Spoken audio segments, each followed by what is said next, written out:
Shabbat Shalom and Chag Sameach. As I'm sure almost everyone here knows, probably everyone here knows, this past Monday, a federal district judge ruled that the CDC mask requirement on public transportation exceeded the CDC's authority and was therefore unenforceable. As you may also have seen in videos that went viral, on some airplanes, mid-flight, the announcement was made and many passengers cheered and immediately tore off their masks. Flight attendants reacted with a variety of emotions, I'm sure many with mixed emotions.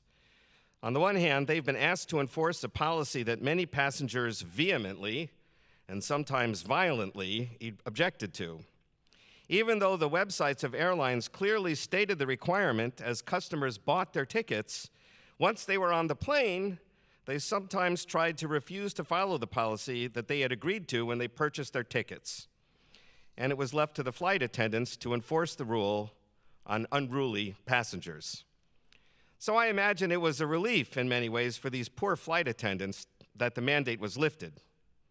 On the other hand, many passengers and flight attendants recognize that some passengers may be immune compromised and only bought their tickets on the assumption that everyone would be wearing face masks, which do provide a measure of protection not only for the person wearing the mask, but for all the other passengers. Because, as we learned about COVID at the very beginning, you can sometimes infect a person who has no symptoms, and therefore we can be spreading it to others without realizing that we have it ourselves. So wearing a mask, even if you don't believe you're sick, can still protect others in the event you are in fact exhaling COVID virus aerosols. Now, I don't want to debate the wisdom of this court decision. This administration has decided to appeal it in order to protect the authority of the CDC in the event a future pandemic requires public health policy interventions. But the fact is that the mandate was likely going to expire on May 3rd anyway. The CDC was just trying to determine if this new variant was causing a spike in cases, and so far it doesn't seem to have that effect. The mask mandate was in any case going to end soon, as we enter a new phase of dealing with this virus where each one of us will have to make our own decisions about how careful we want to be in public. But as I said, I don't want to debate the pros and cons of the mandate or the judge's ruling on it. Rather, I want to applaud a business and tech columnist named Jason Atten. He wrote an article about how Delta Airlines managed this unexpected and abrupt policy change. The judge's decision, Atten wrote, left a degree of confusion as travelers, airlines, airports, and government agencies tried to figure out what it meant for them. In response, Delta Airlines sent a message to its employees that encouraged them to remember to show understanding and patience with others in dealing with this unexpected change in circumstances. Mr. Atten suggested that this is a particularly good message for all of us when you consider everything that we've all been through over the past 2 years. Here's the context of those words from Delta Airlines. Given the unexpected nature of this announcement, please be aware that customers, airline employees, and federal agency employees, such as the TSA, may be receiving this information at different times. You may experience inconsistent enforcement during the next 24 hours, as this news is more broadly communicated.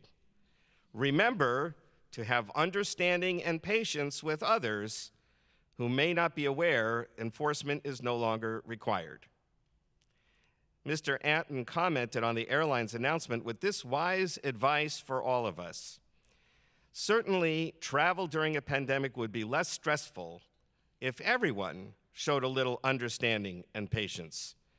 Meetings at work would probably be more productive. Even bedtime with our young children would go more smoothly if we could be better at understanding and demonstrating patience. Think about how many problems you could diffuse with some understanding and patience.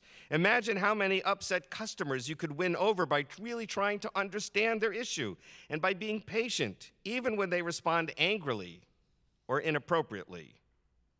The good news is that understanding and patience barely cost you anything. Just a little time to step back and recognize that the person you're interacting with may not be operating with all the information. Just give them a little grace, and you'll be surprised how far it will go to make a better experience for both of you. So as I was reading Mr. Adden's essay, it was already Passover, of course, and so as a rabbi, I was thinking about our greatest hero, Moshe Rabbeinu. We are recalling this week the Exodus from Egypt, but it was, to say the least, not a piece of cake for Moses, not even a piece of kosher for Passover cake. When he first went to Pharaoh and he said, "Let my people go," the Pharaoh laughed, and then he made the Israelites work even harder. And our ancestors took it out on Moses. "Why did you bother to come? Now matters are worse," they cried. And even after we left Egypt, as we read this morning, we came to the Red Sea and were trapped as the Egyptian army came barreling on down on us with their chariots. And what did our ancestors do? They complained to Moses. "You brought us out here to be slaughtered and recaptured," they cried.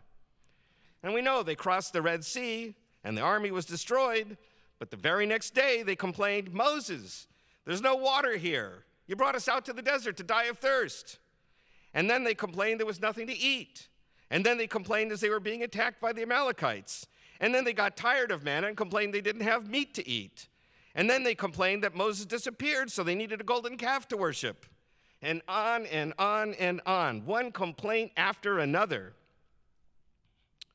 Moses was a man of great restraint and frequently argued the people's case before God. On nearly every occasion, he was the model of patience and understanding. He did lose his temper a couple of times, but who could blame him? For the most part, we can learn this lesson of patience and understanding from the example that Moses has given us. On the other hand, our ancestors were just the opposite. Imagine how much more pleasant those 40 years would have been had they demonstrated patience and understanding. Why didn't at least a few of them speak up on Moses' behalf and say, "Hey, you think it's easy to free and enslave people from the most powerful empire in the world? You think it's easy leading 2 million people through the wilderness, getting food, water, and shelter for everyone, protecting people from marauding bandits? Give Moses a break." As I discussed in my sermon last Sunday, the song Dayenu that we love to sing on Passover reminds us of each and every step of the Exodus that God provided for us. And for each and every step we say, Dayenu, it would have been enough.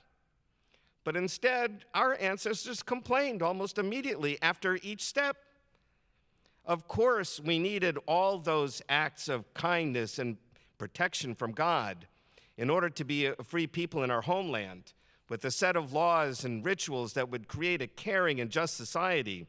Not until each and every step of Dayenu had been accomplished, including bringing us to Mount Sinai, giving us the Torah, and bringing us to the land of Israel. But each step should have been enough for us to say, "Thank you." Each element of the journey is an opportunity to recognize God's presence in our lives, making it possible to overcome the trials and difficulties we encounter along the way.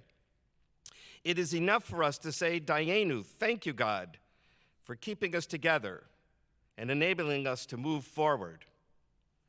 This Passover, and especially this Passover as we seem to finally be coming out of a pandemic that has lasted more than 2 years, this Passover, let's learn this lesson from Moses, our teacher.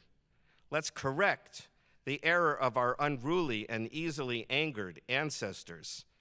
Let's learn to have a little more patience with our family, our friends, our fellow members at Beth Yeshurun, our co-workers, our neighbors, and yes, even our co-travelers on airplanes. Let's show more patience and understanding. The truth is, it doesn't cost us anything. It just requires us to see the person in front of us as a fellow traveler in the journey of life, who is most likely struggling with all kinds of issues that we're just not aware of. But with patience and understanding, the journey for all of us will be much, much more pleasant. Chag Sameach and Shabbat Shalom.